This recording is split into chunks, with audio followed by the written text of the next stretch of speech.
जय हिंद स्टूडेंट्स। मैं संदीप प्रजापति भारत एकेडमी के इस प्यारे से चैनल पर आपका बहुत बहुत स्वागत करता हूं। तो इस लेक्चर में हम पढ़ेंगे पराग स्त्रीकेसर परस्पर क्रिया के बारे में, यानी कि पॉलन पिस्टिल इंटरेक्शन के बारे में। तो आइए स्टार्ट करते हैं।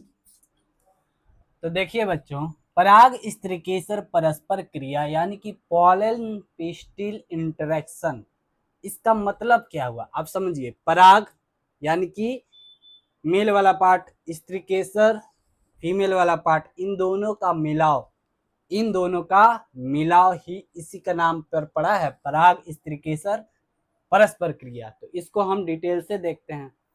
तो देखिए,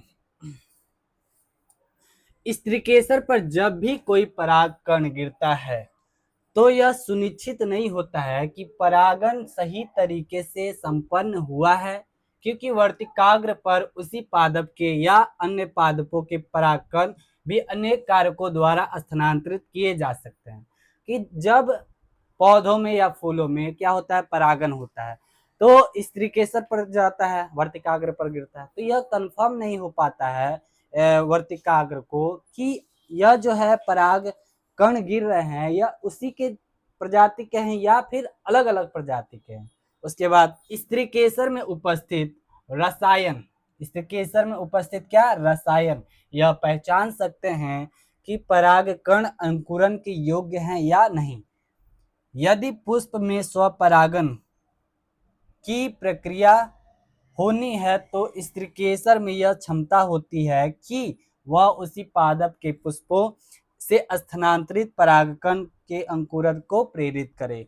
कि जब वर्तिकाग्र पर क्या होता है, परागकण गिरता है, तो वर्तिकाग्र पे यानी कि स्त्रीकेसर का ही भाग हुआ, तो उसमें क्या होता है, एक प्रकार का रसायन होता है जो आप फिगर में देख सकते हैं। उसमें क्या होता है, एक प्रकार का रसायन होता है। वो उसी रसायन के मदद से चेक होता है कि हाँ, यह जो परागकण मेरे ऊपर गिरा है यह मेरे ही प्रजाति के पुष्पों की है या नहीं। ठीक है, अगर इस स्त्रीकेसर पर कोई दूसरी जाति के परागकण गिरते हैं तो स्त्रीकेसर में उपस्थित रसायन पराग के अंकुरन अथवा पराग नलिका की वृद्धि के अवरुद्ध करके परागकण को अस्वीकार कर देती हैं।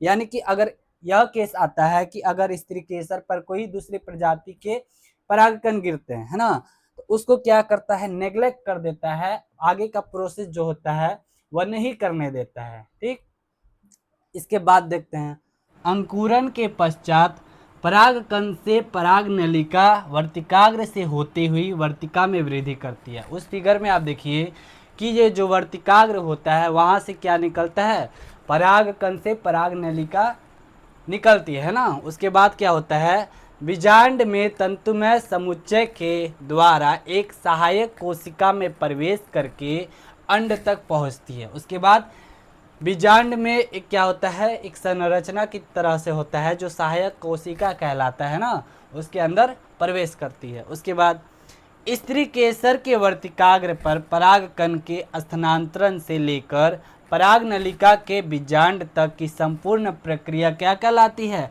पराग स्त्रीकेसर परस्पर क्रिया यानी कि पॉलन पिस्टिल इंटरेक्शन। एक बार और, स्त्रीकेसर के वर्तिकाग्र पर परागकण के स्थानांतरण से लेकर पराग नलिका के बीजांड तक की संपूर्ण प्रक्रिया क्या कहलाती है। यानी कि आप देखिए यहाँ वर्तिकाग्र है और वर्तिकाग्र पर क्या है, परागकण गिर रहे हैं, तो उस परागकण से क्या निकलेगी, पराग नलिका निकलकर बीजांड तक जब पहुंचती है तो ये पूरा प्रक्रिया कहलाता है पराग स्त्रीकेसर परस्पर क्रिया यानी कि पॉलन पिस्टिल इंटरेक्शन।